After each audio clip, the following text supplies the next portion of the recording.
Hello sociologists! As promised, this is part 3 of interviews. You might notice we're getting into some fairly deep stuff here, and there's a lot of stuff to chunk up, to write down, and to make notes upon. I make no apologies for that though, because it's fun. Also, yeah, YouTube problems, generally. I'll try and keep this to around about 30 minutes as I did last time. I can actually keep an eye on the times for now. So, without further ado, let's begin by looking at, well, we did structured interviews. I guess that means we're going to do unstructured interviews next, because of course we are. So structured interviews, I had scaffolding, because structured. And we talked about feminism, because green. And now I guess we're going to do unstructured. Here is a pile of rocks. It's unstructured, you see. Well, I liked it. So let's talk about unstructured interviews. Unstructured interviews are different to structured interviews in that they don't come necessarily with a script. It's there in the title, it's there in the idea of an unstructured interview. And they can offer complete freedom to the interviewer to amend anything as necessary. Because there's no script, they can respond in real time to anything that's brought up by the interviewee. So virtually anything you see with vox pops will be unstructured interviews. They'll ask questions to get what they want from the interviewee. I'm thinking Jordan Klepper interviewing Trumpists, for example. That's always fascinating because he's unstructured. He doesn't know what he's going to ask when he turns up. And oftentimes you can see the skeleton of an interview that he has planned in his head slowly break down as he goes around the different people and asks questions. Other times, he will stick to that very structured format, to his detriment in terms of comedy. But yeah, you can look him up on YouTube. I haven't included a link. Furthermore, they can focus on a particular issue and then move around that issue and find different ways in or out of that issue as necessary. And they can always bring things back to what they want to talk about. So they're not completely free-form. That's why we say unstructured rather than free-form. They're not utterly open for anybody to say whatever they wish. Now, some advantages of an unstructured interview. And you'll notice I've numbered it as the pervert scheme. So number 4, the main advantage is through validity. And one of the areas they do this in is rapport. That is the ability to create trust between both the interviewer and the interviewee. That's rapport. Now you'll find this with teachers. We use rapport a lot. And I tend to be really bad at using it effectively because I often don't notice if I've got rapport or not. I simply assume that I do, use it anyway, and sometimes that can really, really backfire. 9 times out of 10 it goes my way though. Anyway, that's rapport. The more you trust your interviewer, the more likely you are to open up like a flower and allow them to, like a bee, come collect pollen and take that pollen back to the hive to produce honey. No, wait, it's not the pollen, is it? It's nectar. Sorry. You open up like a flower and the bee comes and steals the nectar and then uses that nectar to make honey. I feel like that analogy was going somewhere and then I kind of lost it. But yeah, you open up. You offer more of yourself. That makes it sound horrible. So, examples. That's always a good idea. Let's talk about Labov in 1973. There he is. There he is, literally over there. That's Labov. And he was interviewing African Americans.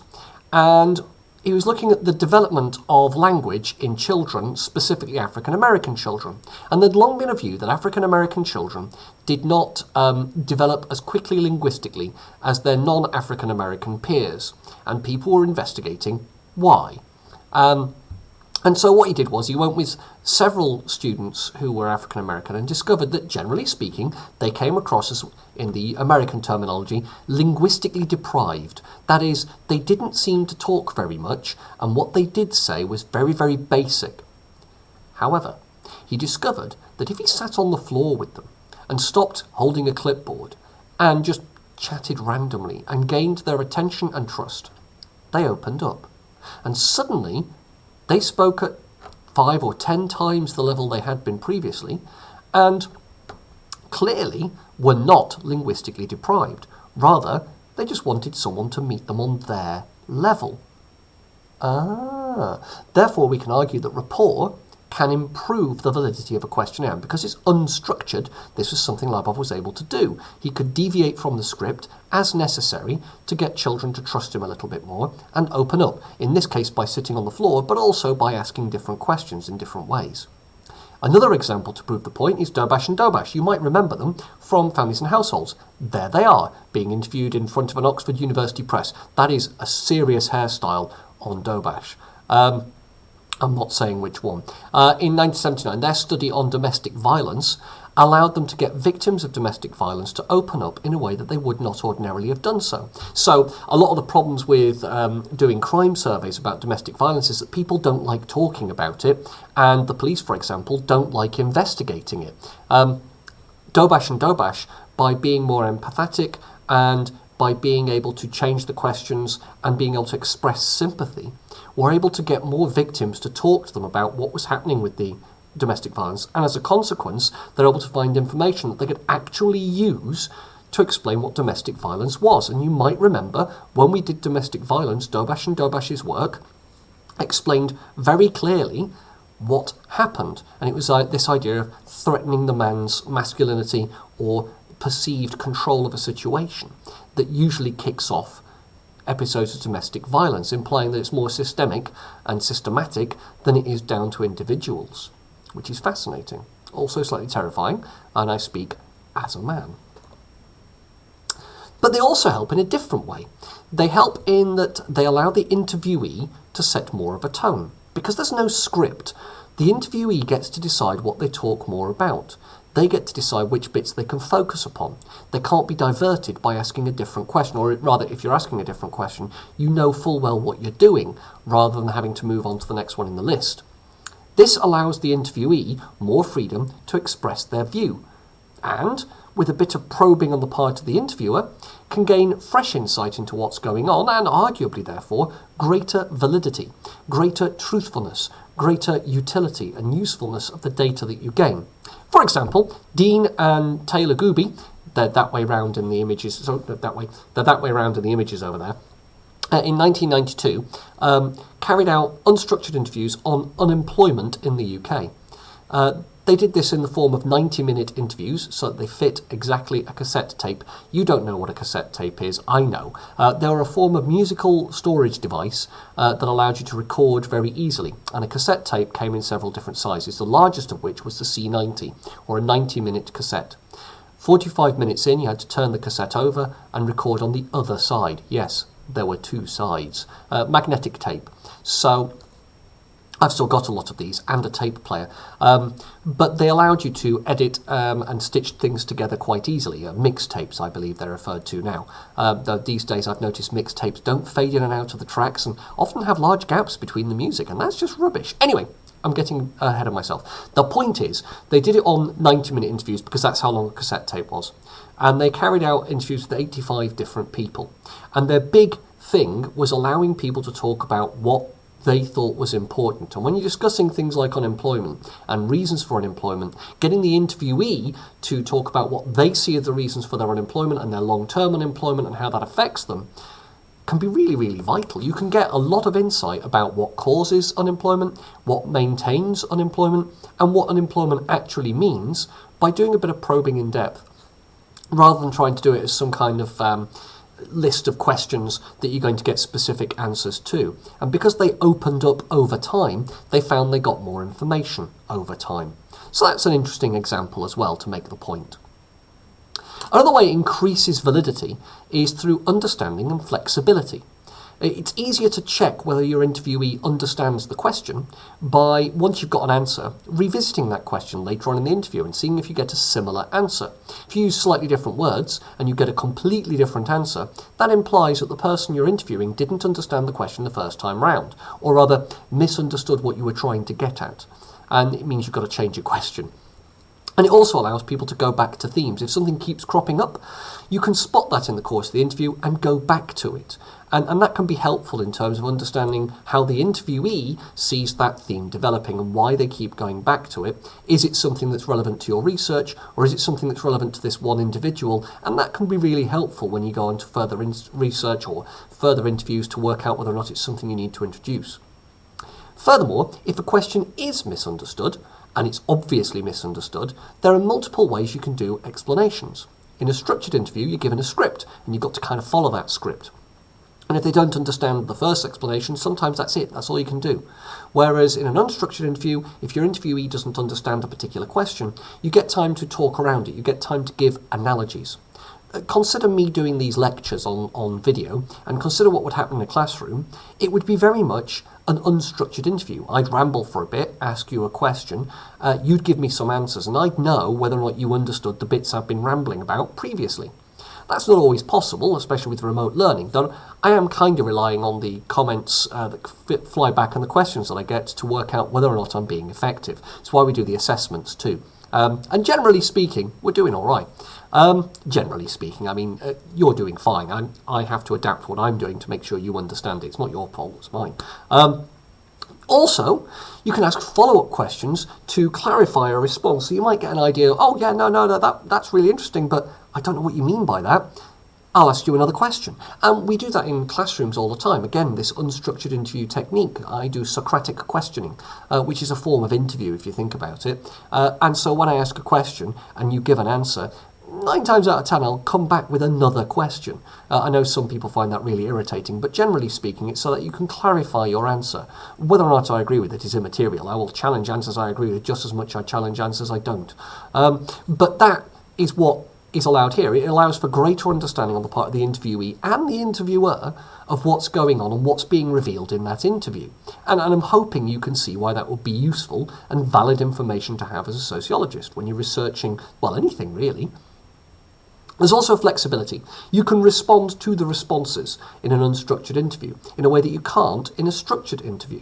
So you might have to change a hypothesis on the fly. So you might go in thinking that unemployed people are generally taking the mick a little bit, find out that they're not, and have to change that and say, okay, well, maybe it's something structural. Maybe there's something to do with employment law, for example.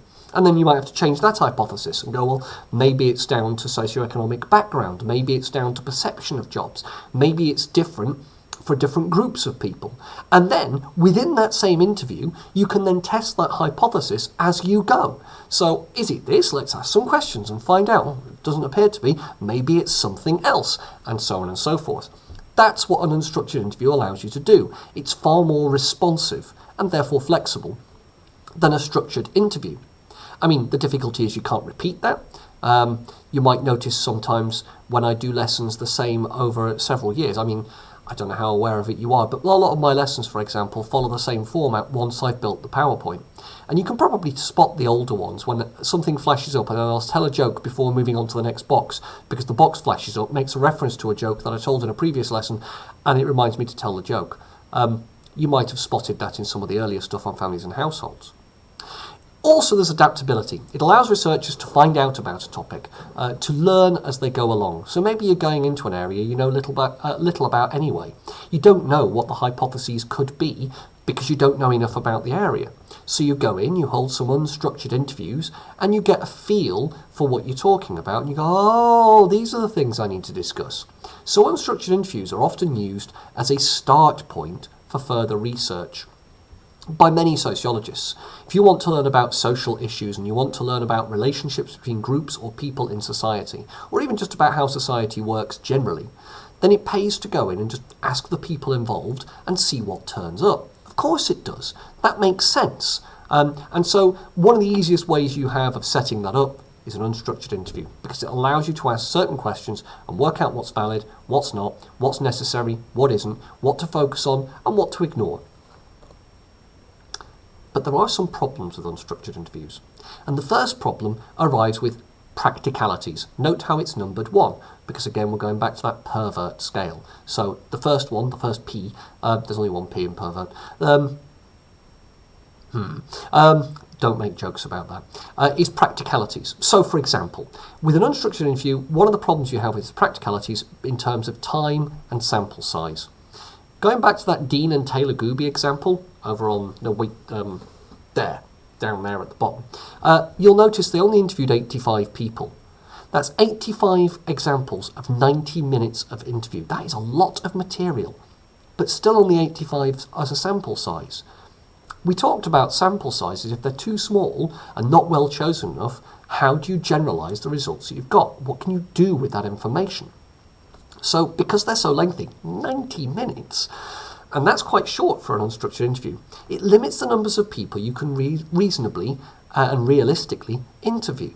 Thus you end up with a smaller sample size, thus you end up with less representation, thus you end up with harder to deal with things. And if you want to do more, well, that becomes incredibly complex and costly, because the second point is training.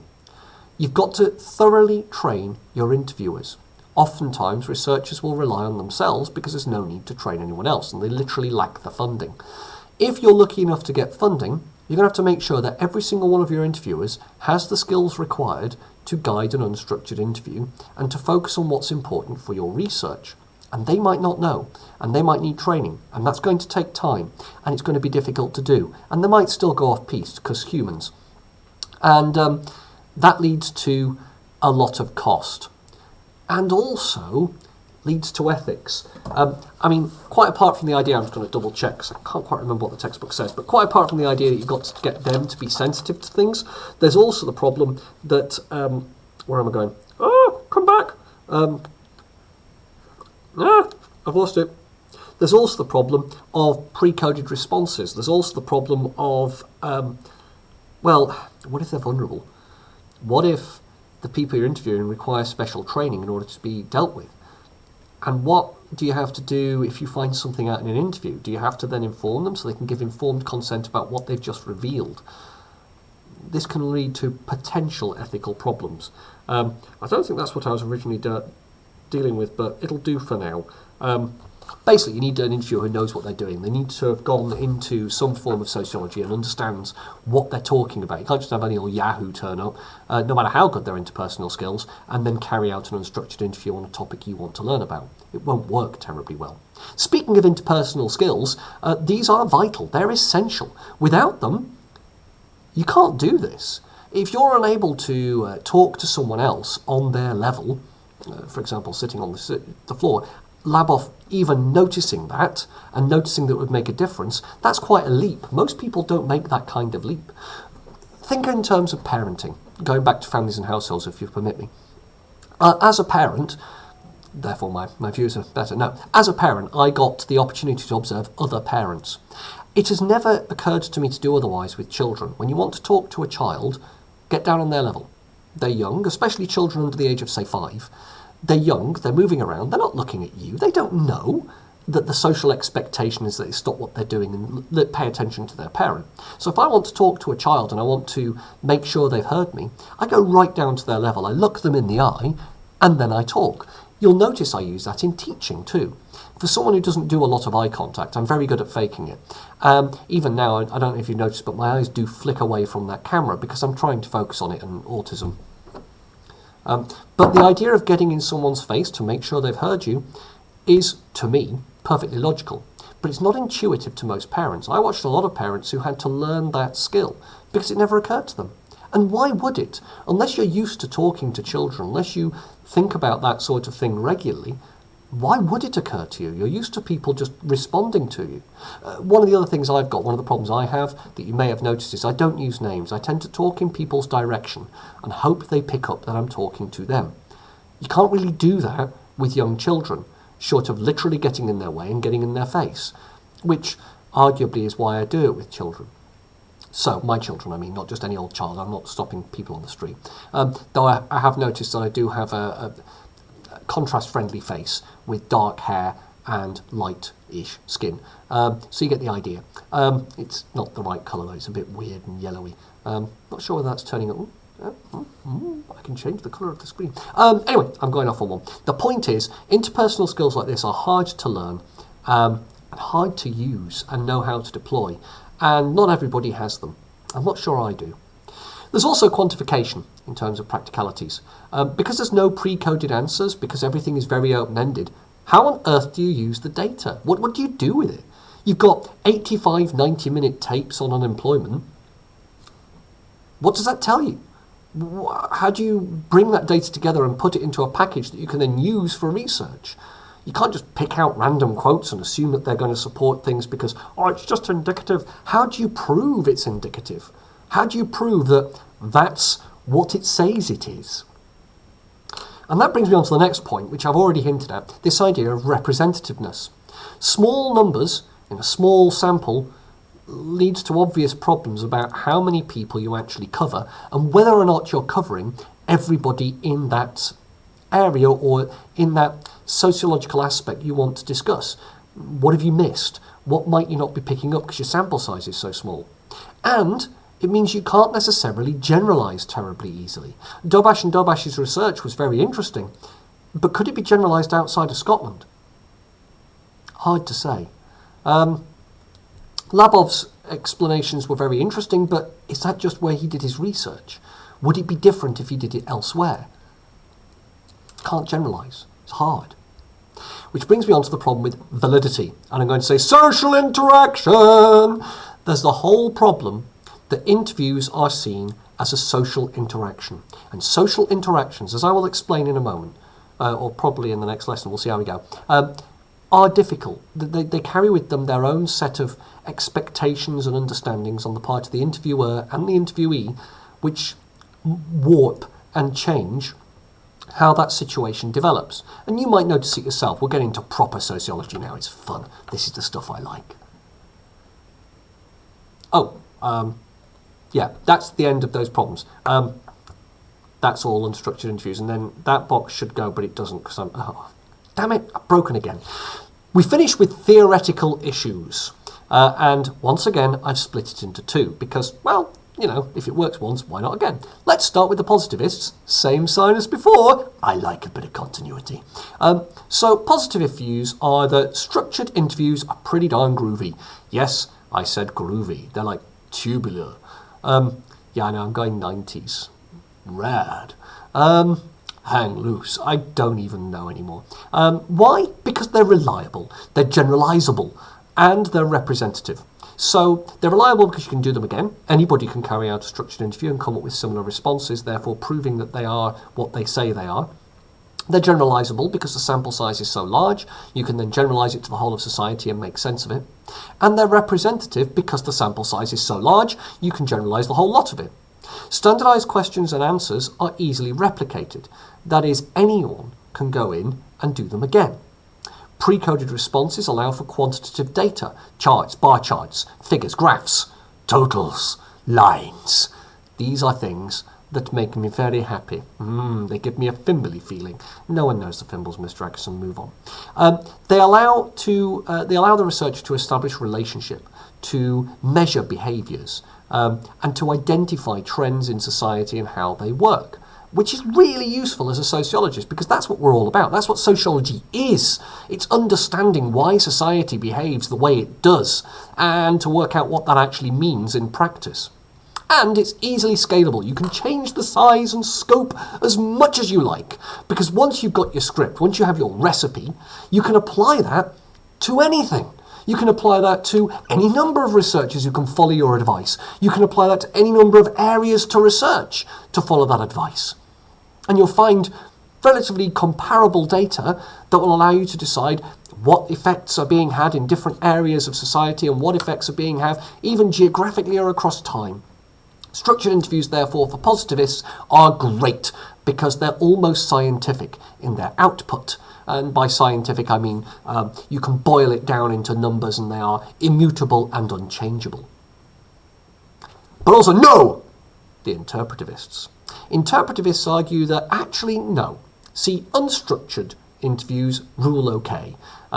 Why? Because the paramount thing is validity. And a structured interview lacks validity. It lacks honesty. It lacks truth. And instead, unstructured interviews do better because there's no script. The interviewees get to rank their own importance. They get to decide what's relevant to talk about. And as a sociologist trying to understand how society works, anything else is imposing your meaning. You've got to listen to what people actually say in order to understand what's important to them. Consider going into a primary school and interviewing primary school children about the effectiveness of early years education without listening to what they believed they were doing. That's kind of important If you want to understand whether or not you're achieving your aim, you need to know whether the people engaged in what you're doing make sense of it.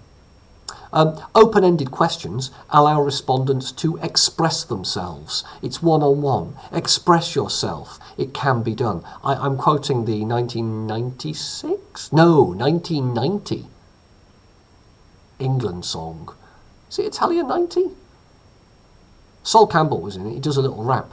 And is it by New Order? I think it's by New Order. There's something to look up on YouTube.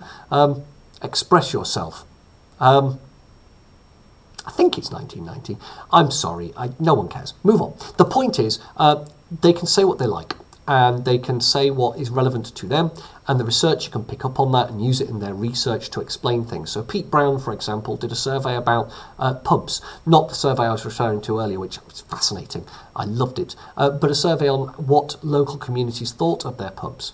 And he conducted most of his unstructured interviews for that book by basically sitting in pubs with people and talking, and found out a lot about how people view pubs and what pub culture is in the UK. And pub culture in the UK is very, very different to any kind of drinking culture that you're likely to see anywhere else. Americans in particular really struggle with the UK pub culture because their drinking culture is far more depressive and associated with broken homes and violence. Now, I'm not saying that British pub culture isn't violent, it can be, but the understanding of pub culture, the concept of taking children to a pub, is alien to most Americans because their culture is so different surrounding alcohol and drink. So the idea of taking children to a pub and going and playing pool is just weird to Americans. And Pete Brown was able to draw out how people saw the pub as part of their community and whether or not it was only drinking. In many cases it wasn't. Because he sat in a pub and he talked to people. People were able to express what was important to them rather than the research going in to try and test certain ideas that they presupposed. It also leads to what they call qualitative data. The quality of what you discover is better than in structured interviews. You get more feel, you get more depth, you get more reality in there than you do from, I don't know, a bar chart showing numbers. So, yeah. There is one point to make here, and that's positivists really dislike unstructured interviews because you can't replicate them. And no matter how much interpretivists say they like them, positivists will always pop up and remind them, yeah, but how do you know that that is representative? You can't do it again, not even with the same interviewee. And therefore, how useful is that data after all? So keep that in mind. Don't get too sucked into, unstructured interviews are great. There are problems too, theoretical.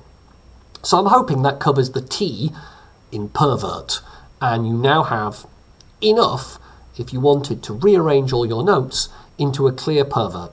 For structured and unstructured interviews.